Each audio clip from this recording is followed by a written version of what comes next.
Hello, everyone. Welcome to all of you. Thank you for joining us this evening for what promises to be an incredibly insightful and valuable session.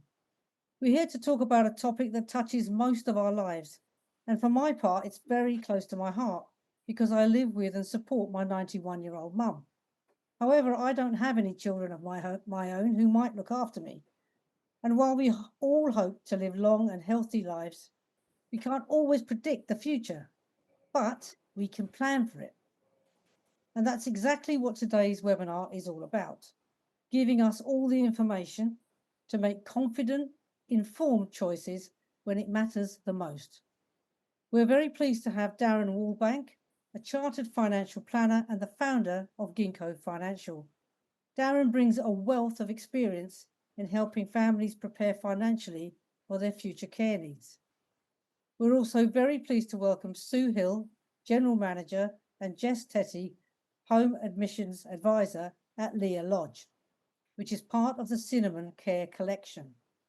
They will provide a first-hand look at the care environment and what truly makes a difference when choosing the right support.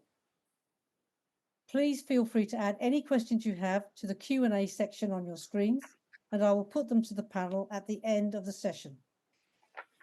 The session is being recorded, and that recording will be shared with you after the session as well. Okay, so let's get started. Without further ado, Darren, over to you. Okay, thank you very much, Lorraine. We'll start with why plan ahead. And I think the answer to this is quite simple, because life's unpredictable, especially when it comes to our health and care needs in later life, whether it's just a bit of home care worker visit, or eventually moving into residential care. It's not something we like to think about. But the reality is, as we get older, the more likely we are that we need some form of care. There's currently over 450,000 people living in care homes across the UK, and many more receive care in their own homes. So planning ahead isn't just about money, it's about freedom. The freedom to choose the kind of care that you want when you receive it and who provides it. Without a plan in place, you may well be limited in your options, and whilst local authority support can be helpful, there may be delays and choices often very restricted.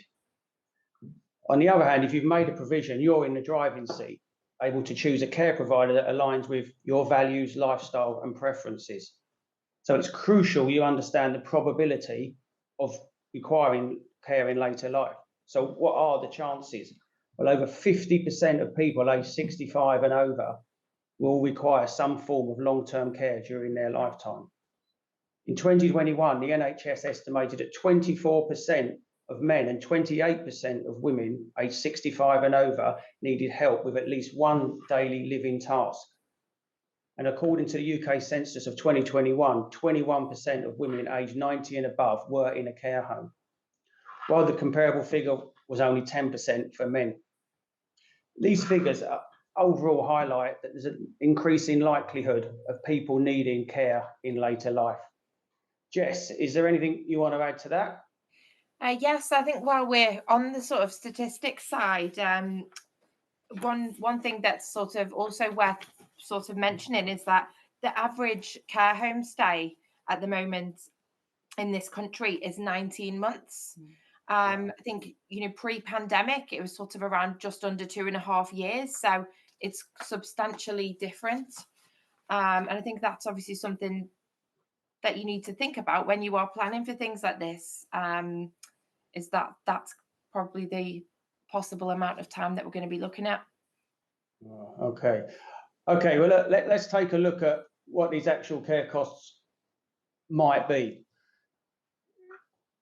Care generally is a blended arrangement where people start with home care and then move on through residential care and into nursing home care. Home care can generally start at about £15 an hour for 10 or 14 hours. So that's still sort of £10,000 a year in care costs. Over a 5-year period, which is common duration for home care before people move into residential care, that could still cost £40,000 to £55,000. Once people move on to residential care, the costs increase dramatically. We can easily see costs well over £60,000 a year, with a 3-year residential cost of possibly 160,000. I think that follows on from what you said there. So is the length of time people can be in care really adds up. And then finally, people can move on to nursing care, where costs can be in excess of £75,000 a year. In the UK, in London, we've seen costs well exceed £100,000, particularly for private premium care. So a 2 to 3 year nursing home stay could cost over £200,000. I think overall, what people really need to consider is the overall cost of care with someone starting at sort of home support, moving through residential and eventually to nursing care could cost some £350,000 a year. And that's also before we take into account some of the hidden fees that people don't think about, like home modifications for ramps, stair lifts and wet rooms, medical equipment, private prescriptions, etc. Has that sort of fit in with what you guys find at Cinnamon? Yes, Yeah. it certainly does. One sort of thing about it as well is that the it does really depend on, as you were saying, what type of home you're looking for, because you've got all different types of homes. You've got homes sort of with all the basics, and then, like you say, there's homes that have much more premium and much more luxurious, and you've got everything in between as well. And it's what sort of fits your lifestyle. It is. It's like going on a holiday, isn't it? You either choose a 2-star holiday or you choose a 5-star holiday, isn't it? And it's about what your preferences are. And I think that's the real key, isn't it? If you plan ahead, you've got those choices. You can decide that fits me, I like that, I don't like this, and make those decisions. Whereas so many people, we find clients come to us and it's all, lastminute.com and it's all the rush, and they're just trying to get someone into somewhere as quick as possible. And obviously there's not always places available. And I think you're right. I think starting now and actually looking and planning for the future will give you the best care that's available to you. Yeah. Okay, so let's move on to how we're going to pay for care. I mean, the key thing to start with here is that in England, the financial threshold for care and paying for care is £23,250. If your assets are above that, you will self-fund and you will be expected to pay for your care one way or another. I think this is really important because that means you're either going to pay from your income, savings or investments, which is a lot of people where they start, or they move on to using planned strategies like equity release or care annuities, which we'll come to in a moment, or they fund through the eventual sale of their illiquid assets, which is normally their house. And in many cases, that's after they've passed away. So it's worth understanding that if your available assets are below the threshold or they're illiquid, the local authority will pay. But there's 3 key caveats. If your estate is worth below £23,250, generally you'll still be expected to contribute any income, i.e. pension income, towards those costs. And the council will decide who provides the care, where and when. And the council will recover those costs later, generally from your home after you've died, which is called the deferred pension arrangement. Do you find that happens quite a lot, ladies, where people have just not got the cash and they have to rely on the council? Yeah, I mean, I think more people are planning for the future, and I think this is really good for people because it's when you see people coming in and they've not thought about it, they've not thought about their funds, and then they've not got enough funds, and the council will only pay a very small amount. You can look at a third-party top-up, but you're even topping up quite a lot of money then. So, and even when somebody's assets are below the 23,250, we get a lot of inquiries to our homes, which are quite a bit more than your sort of normal local authority home. And people think, oh, well, local authority are going to pay for it, we're going to choose this home.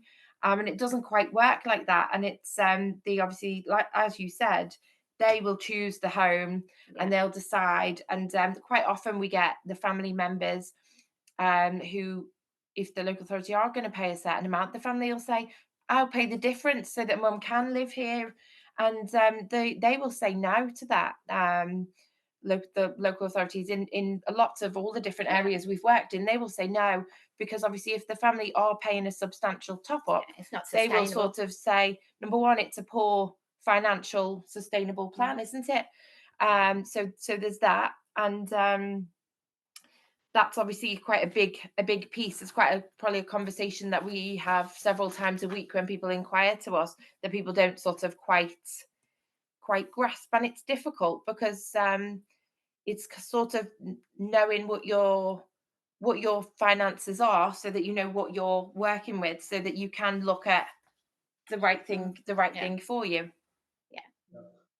I think so. It's important to understand that ultimately people will pay themselves one way or the other. And the council might call the shots or try to call the shots, but ultimately that person's still going to pay. So if they'd have planned ahead, done equity release, or even downsized their house, they could have had a lot more choices on where their care was. That's it. I think choice is the big thing, isn't it? You know, we all want choice in life, don't we? And it's about making sure that you plan to have choices.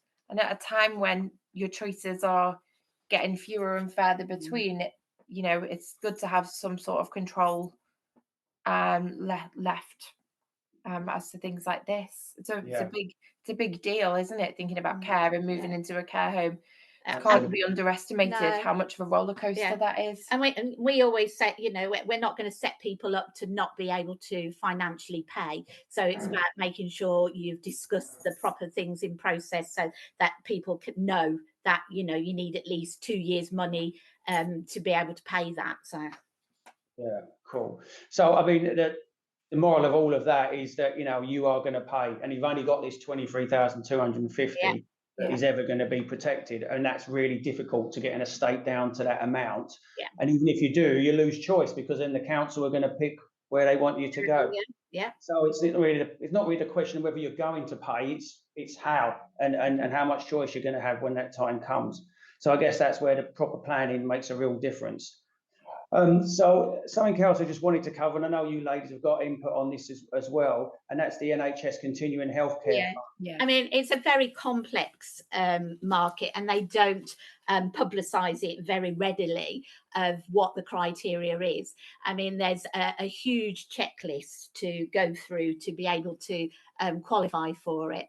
And a lot of people think that they might be able to, that they've come to nursing and that they're going to be allowed to get continuing healthcare. But there is lots and lots of hoops to go through before you're even entitled to it. And lots of people are not. So I think people need to look into it quite closely, because it seems more so for people with very complex medical needs.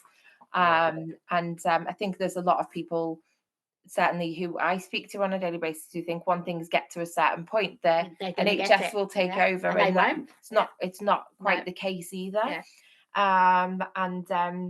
It is something, when that is granted, it is fully funded, and there's no means test to that. But the assessment process is very complex. And I think people also don't know, when somebody's coming to the end of their life, and the end of the life could be a month, could be 3 months, could be a year, then you could fast track continuing healthcare. And lots of people do not know that that process is there, and you can fast track it. And because you can evidence you're actually palliative and you're going to be dying, then they are at liberty to actually pay that. So it's something, I think, you know, we could do another thing on this, actually, because I think a lot of people do not know the processes of it. And I think the more people know, it's money that we've paid our taxes, isn't it? And it's money that's there for us. And I think more people should have the understanding about it. Yeah, we've had clients where they've just been told they won't qualify, but they've just been told that without doing an assessment. No, you need to do the checklist, and the checklist. And I think people get frightened because somebody will say, no, we're not doing it, and people don't want to challenge things. But yet we need to challenge it, because it's our money. It's not money they're giving us. It's money we've paid in our taxes. Yeah. And it's worth understanding that you can ask for this at any time. You don't have to do this at the start of the process. You can be in care, or a loved one can be in care, and you can still request it. No, definitely. And I think it's something that we need to publicise a lot more. Yeah. Okay. All right, let's move forward and look at some of the financial tools that we can use. So the key is trying to turn any sort of plan you make into action, and how we generally help clients with that are firstly with care bonds, or what's called long-term care insurance. And these are quite specialist products that will pay out a lump sum or regular income directly to a care home. And by doing that, it's tax efficient. So there's no tax on that income because it's paid directly to the care home. Do you guys get a lot of that with care bonds? Yeah, I mean, I think it's becoming more and more, and I think, you know, we like to put people towards financial advisors, because you know, we're not financial advisors, but yet we can see the benefits of actually doing that. And you know, you've got that money, and that money can grow for you, and you know, make sure that your care is there and paid for the time you're going to be alive, isn't it? And we've always referred, you know, when people start the process of moving in, we always say, make sure you go through the financials with the financial advisor to make sure that this is sustainable and affordable for you. And but one thing that we are noticing more and more lately is that people are taking out the care bonds. And also a lot of people, there's a lot more people with trusts just lately as well, where they've gone to do the pre-planning stage, you know, over the last few years, and then it's come to the stage now where they've got these trusts set up, and it's refreshing to see people, you know, realizing that this is coming for themselves after possibly going through it with their own parents or a family member, and then sort of getting the bull by the horns and thinking, right, let's get everything. And I think we're going to see that more and more, aren't we? We're going to see that the new era of people are going to have more financial planning, aren't they? And which is going to be really good. Yeah, I mean, it's a key thing. I mean, we'll come on to on the next slide a little bit, but ultimately, you know, what we're seeing care bonds is giving people that certainty. They know it's going to pay the fees, but then there are the downsides. You know, we've got a lot of clients who say, well, that means I've lost that money. That money's gone. You know, it's irreversible. Once it's purchased, you've spent the money. If they move into a care home now and they've got one of these bonds, and their placement's secure, yes, they've lost that money and they've paid that amount. But if they're kind of at the early stages of needing a care home, say when they first move in, they're more residential, and maybe they're at an early stage, for example, of living with dementia. You know, they could potentially be moving in, having that kind of day-to-day support, but that could go on for a good number of years, much more than the average sort of term that we were talking about before. But if they do end up staying with us for 5, 6, 7 years, as we have had in our homes, and we've got then people, you've had your money's worth. Then obviously that's covered for all of that time, and they've paid that amount of capital for that, and it's continued. It's worth knowing that, you know, the care bond providers, they do underwrite people for medical terms, so the amount they require for the bond, you know, will vary depending on, you know, how much life expectancy someone's got. So unfortunately, there's always winners and losers, and if unfortunately someone didn't live very long, it may not have been a good idea. So this is why, again, you know, we would like to, you know, it needs advice, because these are complicated products. Absolutely. Obviously, I mean, the big one that we see a lot of is equity release. So many people looking to downsize rather than downsize, to take some equity release. And I think that's happening a lot more as well. We actually had a case sort of that cropped up not so long ago, and you know, it was a family that the home had been in touch with for a long time, and everything came to a crunch point, and they decided it was a good time to move in, and it was a situation where they were doing equity release, and it was just getting to just before the date of the resident particularly planning to move in, and the company doing the equity release rescinded the equity release because they found that the money was going to be used towards care fees, and it was one of the big sort of insurance companies, and it kind of you know, it was something that we've obviously heard many times over the years, and something that we sort of kept sort of trying to,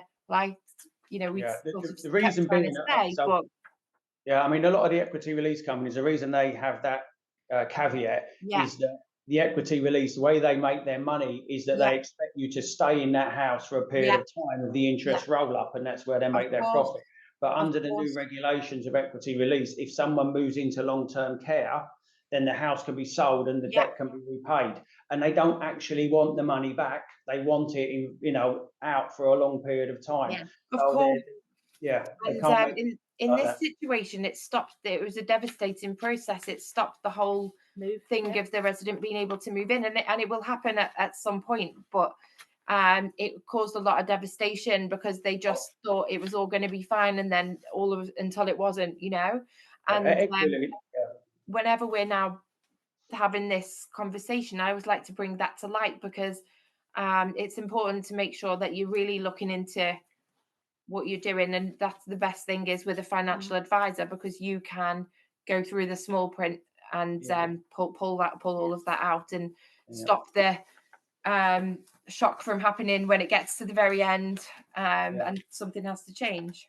I mean, the equity release market is continually developing. It went through a really bad time a few years ago, and lately with high interest rates, it's not been always that cost effective to use it, but it is advancing, and there's a lot more products out there now which will allow for the care needs that we want for our clients. So hopefully it will continue to improve. But again, it's just another tool if you've planned ahead. If you've done this 2 or 3 years before residential care, then the provider's fine. It's when you're doing it all at that moment and you're trying to get the money out, so you don't have to rely on the council sending you off to a care home somewhere. So yeah, in essence, it's just the more money you've got available, the more control you have over where you go and care. What else we got? So savings. I mean, a lot of people just start with their savings, which is great place to start. But we like to make sure that people do savings with trusts. And you've mentioned trusts already, but a key thing for us is making sure that money's in a trust wherever possible when someone's moving towards later life care, because that way not only can we provide them with the income they need, but if they don't stay in care for very long, the money is protected for the family and inheritance tax. It does take 7 years for a trust to leave someone's estate for inheritance tax, so it's something that really needs to be planned for long before someone actually goes into care, and maybe when someone just starts that first home visits or even beforehand. So what I'd like to do now is to move on to, I think we've covered that, to can we protect our assets. So this is a key part of the advice that we give. It's that it's not just about paying for the care. To be honest, we've had quite a lot of clients who have done everything they can to stop their parent going into care, to save on care fees. You know, they've even played down the amount of it. Oh no, she's not that bad, it's okay. Or they've had the parent move in with them to try and save the care costs, and then the person's passed on, and all what they saved in care costs they've lost in inheritance tax, because they haven't thought about what was actually going to happen when that person died. And you know, in South London where we are, I mean, the average estate we see is about £2 million, and a £2 million estate has got 400 to 600,000 pound of inheritance tax. So it really all needs to be done together. You can't really just say, I'm going to sort out my care fees, or we're not going to have care because we're going to keep granny at home, and then realise that there's a huge inheritance tax bill. So we really always say to clients, we need to look at it all together, and that's where trusts come in. We can put money into a trust, invest it, we can pull money back to pay for care fees, but then assuming they live for the 7 years, they'll be okay from an inheritance tax point as well. So it's like looking after now and in the future. Another thing that a lot of people are not very much aware of is some of these specialist investments we use, which is sort of something called business property relief.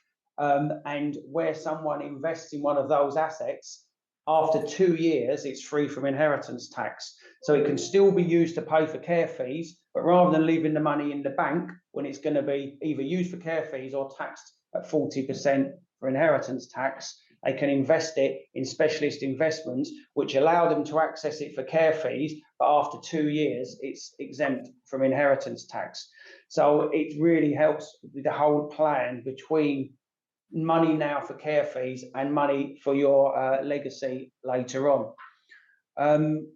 The third part on there is the depreciation of assets. This is really, really important, and really covers. We see a lot of people try at the last minute to get money away from the estate, and ultimately that can be a real legal risk, because it refers to where people are doing it intentionally to avoid paying care fees. And ultimately, the council will go back over 6 or 7 years. And if they believe that money has been taken away from an estate to avoid paying care fees, they will come after the person that received the money to pay for those care fees. It's such a big thing that they don't take any prisoners on finding these depreciation of assets. So it really is important that you plan ahead. And if you are going to start shifting assets away from an elderly person, it's done long before they start needing care. Have you guys had any issues with depreciation of assets and things like that?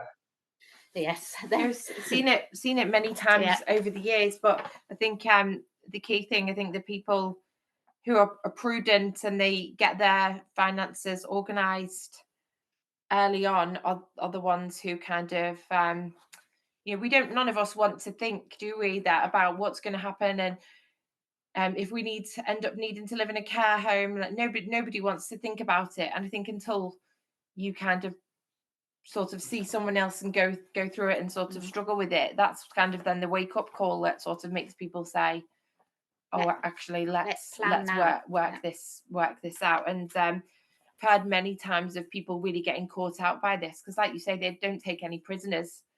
The end of the day, if they think that people have tried to dodge paying for something, they will come and you'll get your really bill. It's really important to keep records of everything. I mean, we advise our clients there are certain allowances for gifts. You can give £3,000 away every year to your family, and you should. And there's certain gifts that are exempt if it's out of income. So there are ways of passing money down the generations that are allowed. But there are ways that if you don't keep records and it's not done properly, that you could fall foul of the depreciation of assets rules, and that's not a good place to be. So, cool. Moving on to the next. Are you okay with that, ladies? We've covered that. Yeah. So this is your section: council v private care. Oh. So sort of what is sort of like the criteria. So you have things like what type of home you're going to go to. Obviously, with the local authority, yes, it's more limited. There will be certain homes that hold a certain amount of beds, because the local authority will prepaid for them almost, isn't it?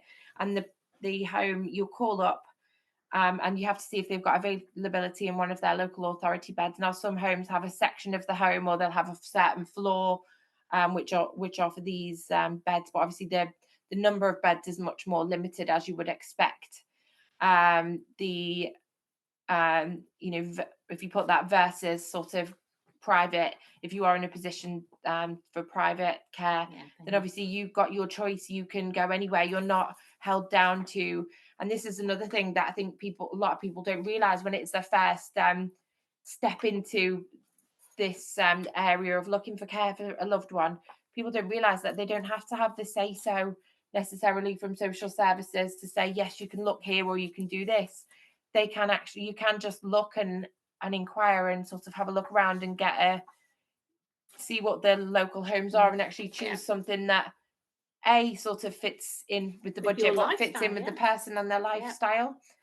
Obviously, waiting times, because local authority beds, there aren't as many of them. Sometimes there's really long waiting lists.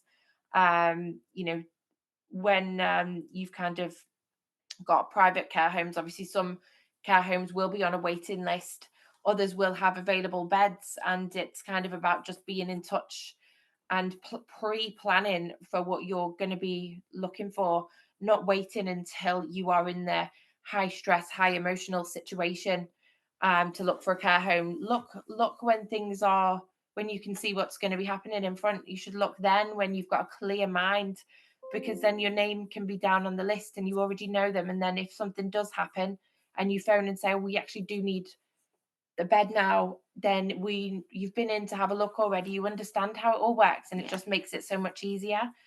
Obviously, the amenities side of things obviously does affect the lifestyle. Sort of obviously things will be a bit more stripped back in some local authority homes, maybe not, probably not in all. Obviously in private homes, obviously much more enhanced. There's homes there with cinemas, gyms, lots of communal areas, lots of lovely activities and lots of trips out and things like that. And obviously the flexibility side of things, person-centered care, we'll come on to this in a minute. It's a big thing. Sue, one of the things that what sticks in my mind that you always say, isn't it, is about who runs the homes, even though you're the general manager. No, it should always be the residents that run the home. So if you go and look around a home and the manager says to you, the residents run the home, then, that's how it should be. It should be that, the residents come and tell you what they want, not me. It's not my home. Yeah. And we try and reflect that in what we do. It's not what we think people should be eating. It's not what we think they should, what activities we think you should do this, or we think you should go there. They tell us what they want to go. And it's the same with their care as well. Yeah. Cool. But that's really helpful to, for us to understand it's not just about cost, it's about the choice and the quality. Yeah. One thing I would say as well is the whole thing that kind of brought it home to me, and when I first started doing this role about 10 years ago, was early on I met a family. It was a couple, and they didn't have any children. They were estranged from extended members of the family. There wasn't really many of them around, bless them. And basically, the husband, he got really sick. He ended up in hospital with delirium. He had delirium for a good 9 months or so, and his wife had really, really advanced dementia. All of a sudden, these were extremely wealthy people. All of a sudden, didn't have anybody to help them. They didn't have any access to any of their own money. Had their own cash. They've done very, very well for themselves. They ended up in it was somewhere else a long time ago, and they ended up in a local authority care home, really having a terrible time. And eventually they managed to get it sorted, and eventually came to the home that I was at. But it took all that time, and I thought that when I met them, he obviously was a lot better. Then he told me about what they've been through, and it was just the most devastating story. And it's sort of a lot to be said for planning what you're going to do, planning what you want, choosing an LPA, even if that's a solicitor, to have power of attorney set up, and getting things set up for yourself. It's not a nice subject, but that first, 10 years ago when I very first met them, I thought, my goodness, if there's ever a story that kind of will stick with you to get yourself organized, it was that.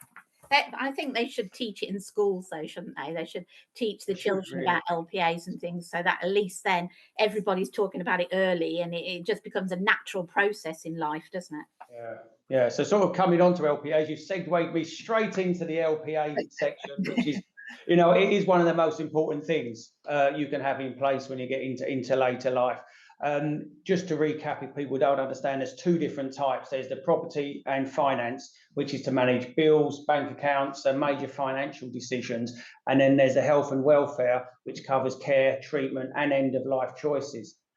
The key thing is, if someone loses mental capacity and there's no LPA in place, loved ones must apply to the Court of Protection. And this is, it's horrendous. It's a costly, stressful process that can take many, many months and cost significant amounts of money. Yeah. But there is one thing we find happens quite often, is people do an LPA and they don't register it. They think, we'll keep that in the drawer and then we'll activate it when it's needed. And the problem is they make a mistake on the form, they go to register it, even if it's a minor one, and if the person has lost, mental capacity in the meantime, then they can't redo it. it has happened. I mean, we do lots of our POAs ourselves for clients, and so often they come back with errors. We think we're good at doing them, but the Office of Public Guardian are a law unto themselves. Not only that, they can take about 20 weeks to actually register the power of attorney. So if you haven't got it registered early doors before someone needs it, you do find that you could be waiting 20 weeks for them to register it, even if they can. Have you had that sort of problem, girls, as well? Is that, yeah? Exactly. And hopefully you register it and you file it away, and you don't have to, hopefully it's not something that you need to call on for a long time. You write in it, don't you, that you only want it activated in the time that, you know, you're cognitively not able to do it yourself. Yeah, but when you tick on the box for the POAs, it can actually say, not enforceable until I lose mental capacity. A lot of people don't realise that. Yeah, they think as soon as it's registered, it becomes enforceable, but it doesn't. You know, my children have just made me do mine. So good. So you've got, so you know, it's really great to have it in the drawer, registered, stamped, and then not worry about it. And there is a good numbering system now. So generally, when it's done, you get a registration number. So do you use all the registration numbers now? So it makes it a lot easier to use it moving forward. And one of the things that's important that we find happens a lot is that people don't realise, as soon as that power of attorney comes into force, one thing you can't do is gift. You can't give away money for inheritance tax purposes, trying to reduce the estate. All those opportunities have gone unless you want to go back to the Court of Protection to see if they'll allow you to do it. So it's worth, reminding people that you need to plan ahead, because the closer you leave it to someone going into care, as soon as that happens and they lose mental capacity, you've lost a lot of opportunities to avoid inheritance tax in the future. So yeah, it's really key to stay ahead. And also, I would say about getting the whole LPA, not just the health and welfare and the property and finance, get the whole thing together. Because if you only get the one for property and finance, and then people think, oh, you know, I've got that one, that actually it's going to entitle me to everything else. No, it doesn't. And, you know, I think people forget that that's not the case. We actually see a lot of this where they, you know, they're so worried about the property and the finance side of things that they'll do that, they not do worry that. about the health and welfare. And they will have gone to the solicitors or the financial advisors, and they'll be just worrying about that to get it set up. And then when they come into us and I'm saying, oh, okay, so have you got your health and welfare power of attorney? Say, no, we've only got property and finance. Why would we need that? Why do we need it? And obviously it's the life sustaining box. It's that one box that people take so much time over what to do. Should I be resuscitated if I lose consciousness? And that is a key part of having the health and welfare. Yeah, exactly. So yeah, that's it's quite surprising actually, the amount of people that it's understandable. People, first thing they're thinking about is their money, but the health and welfare, it's, if you're doing it, really just get them both together. I would just say always do them both together. Oh, yeah, absolutely. And do it when you don't need them. Do it early. When you've got 20 weeks, you can make mistakes and you can keep going back and getting it signed off. And again, we've got trusts on here as well. I mean, this is so important to us, is that people set up trusts, put money into trusts a long time before they need it because of the 7-year requirement. It does help protect assets and still give income. So it's really important. Although, you know, trusts themselves, just to cover that, they're not straightforward. They are complex. They can have all sorts of implications if they're not set up properly. I mean, we've got about 20 different trusts that we use for various different situations. So it's really important to take advice on that. The third section we've got there is wills. Always seem really straightforward. Everyone should have a will, but the important thing is keeping it up to date. I mean, I literally saw a will in the last few days, and it was done by a solicitor, but having read through it, there was a certain clause that wasn't clear, and it could cause an inheritance tax issue on the first death. So it's really important to make sure the wills are reviewed regularly. You can't change one under a power of attorney, so it's got to all sort of be done beforehand. And it's the only way you can really ensure that, you know, you name whether it's guardians, whether it's vulnerable beneficiaries. We find it really helpful for and giving lifetime interest to other people. So it's a key part of all of our planning needs. Right, I think that's pretty covered everything I wanted to say there. Is it everything you wanted to say, ladies? No, I think that's it. Yeah, absolutely. So I think this comes on start to wrapping up. You know, what good care looks like. Over to you. Okay.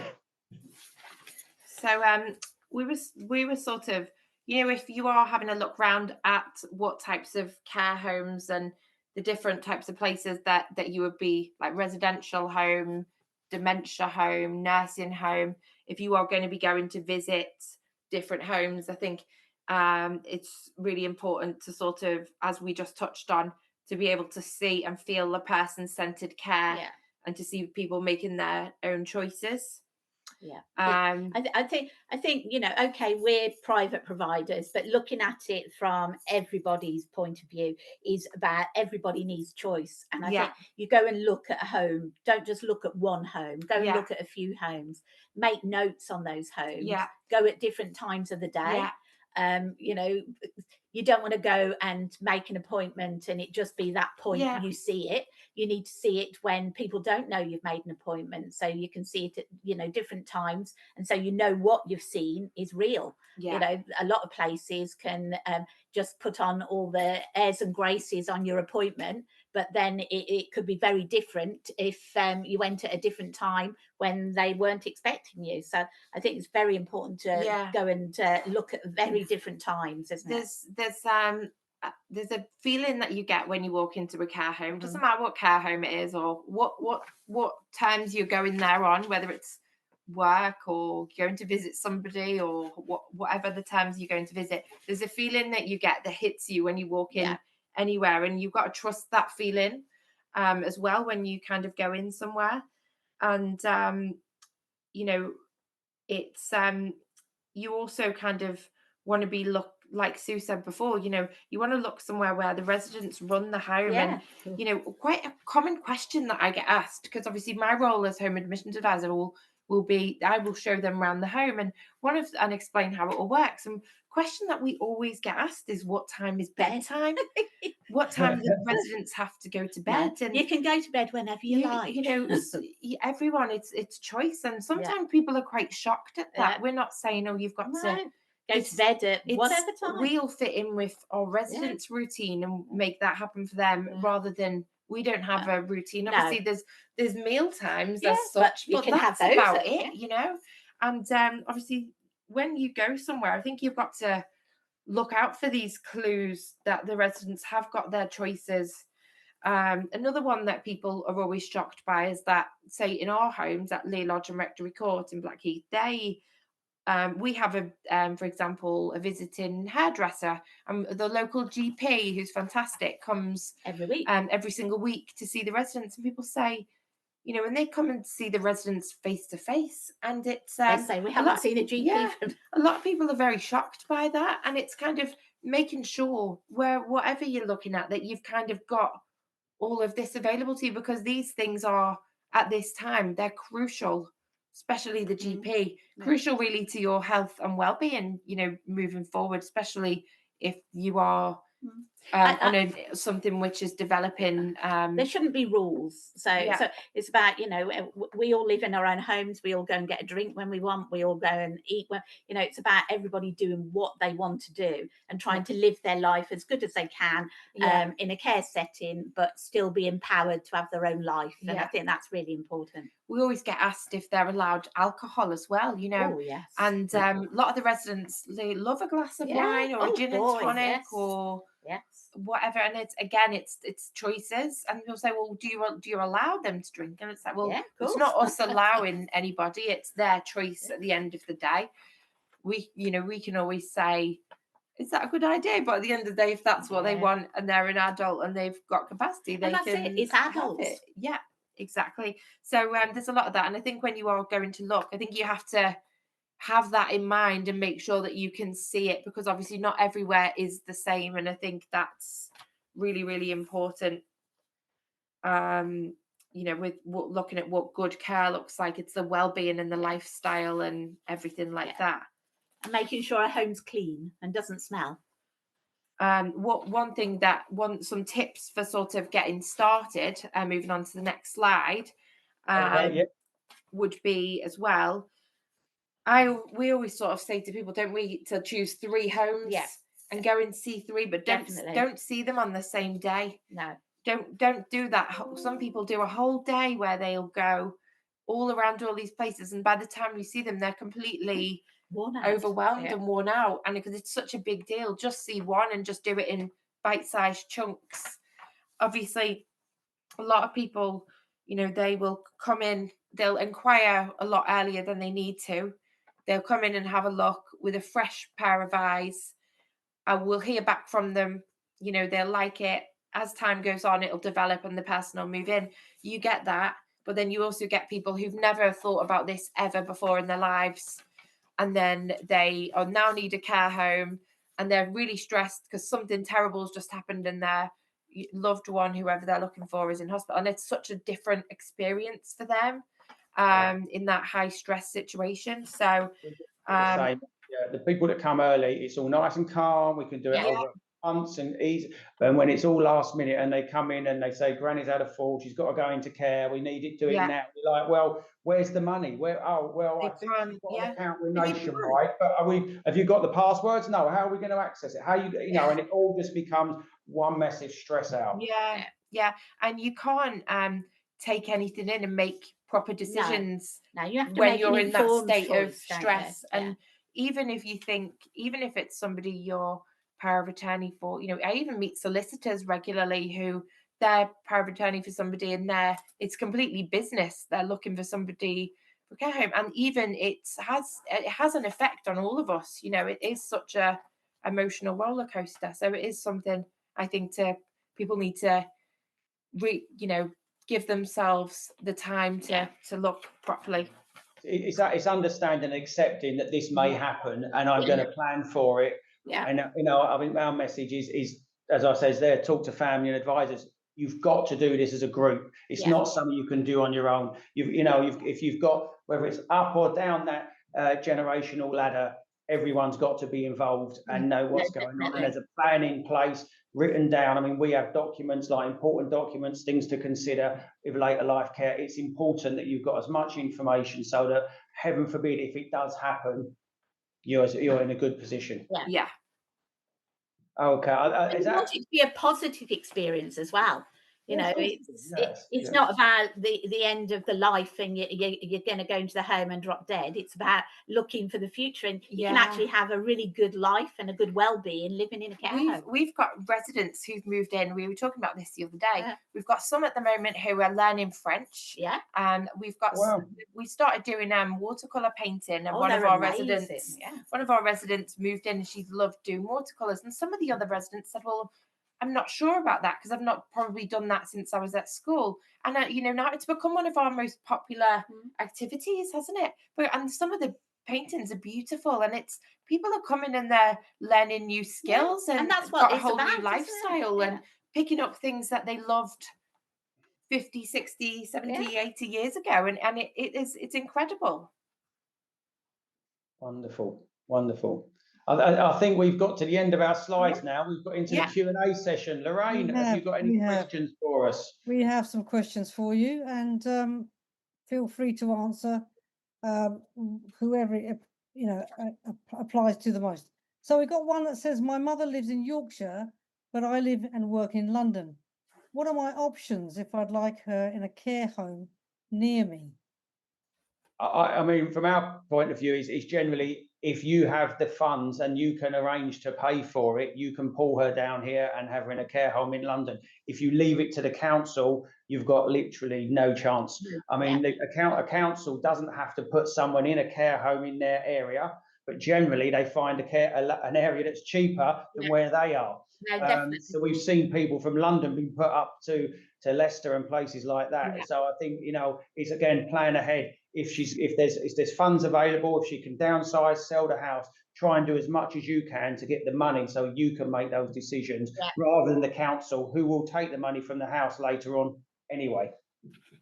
Yeah. Is there any way of setting up the way a house is owned to protect against being forced to sell? Again, you've got to be careful of the depreciation of assets. If you're doing that at a time where someone's already started a care journey, they're going to throw it out. The council will not accept it. If a house is moved into someone else's name, there's all sorts of tax implications. For example, if you give your house to your children, you have to pay market rent. Can you afford to pay market rent if you're retired? If you can't afford to pay market rent, it will be deemed a gift with reservation and all sorts of other implications, and it won't work. They'll throw it out. They are really hot on that, and passing a house down that you stay living in is really difficult. You can put a house into trust, but again, you need to do that many, many years before you go into care, and you are limited to £325,000 that you can put into a trust. So if the house is worth £1 million or £500,000, you can't put it into trust without tax implications. So generally, we have found the only way is downsize, equity release, or downsize. Thank you. That's very useful. I've got another one. Is there any financial assistance if you want to stay at home and have a live-in carer? Ladies, not a lot. No, I think it's pretty much the same as going into private care, isn't it? It's still a private arrangement. Obviously, this is a whole other subject that we could get into here, because then it's looking at care home versus home care. And home care, obviously, you pay for a care home, living in a care home, and everything that entails, but it does include care, meals, your laundry, housekeeping, your trips out, all your activities and everything. Whereas at home, you've got to pay all your rates for your property. You pay for your property, all your bills and everything. If you're going to have a living carer, you pay for the living carer. You pay for their food, your own food, and everything like that. So there's kind of a bit of a balance with it. And I think some people think, oh, I'm just going to stay in my own home and get carers in. But what we're finding quite a lot now, where people are, especially in an area like this, where they're property rich, maybe not as much cash, So it's we're seeing that quite a bit at the moment, and it's kind of the education around that, and people are sort of realizing, hold on a minute, it's going to cost me an astronomical amount of money to have somebody living in my house with me and taking care of me 24 hours a day. And actually putting that across to versus moving into a care home actually is less money on a monthly basis. We've done that assessment sometimes, and when you take into account things like they're staying in the house, they're paying for it all themselves, and then the inheritance tax, as I mentioned earlier, ends up still taking as much as the care would have cost. So it would have been better to have sold the house, downsized, use some money to pay for the care, and then start to put the rest of the money into trust or pass it down the family. So it's about holistic planning, looking at the whole situation and all the options, not trying to save a little bit of money in the short term and end up spending a lot of money later on in inheritance tax. Yeah, brilliant. Thank you very much. One more. My father is really stubborn.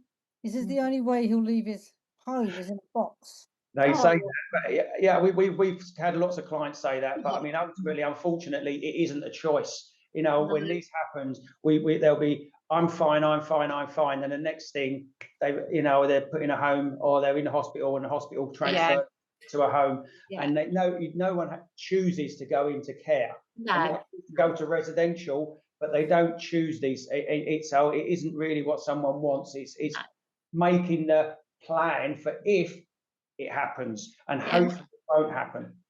That's it, because I think the older generation, I think as the generations go on, it's not going to be as bad, but the older generation think they're going to the workhouse, don't they, when they're coming to and that it's not going to be, and I think care homes get a bad press, don't they, and when it becomes a safety issue, or you have got somebody in hospital, sometimes the hospital they'll kind of remove their decision. They say this person cannot go home.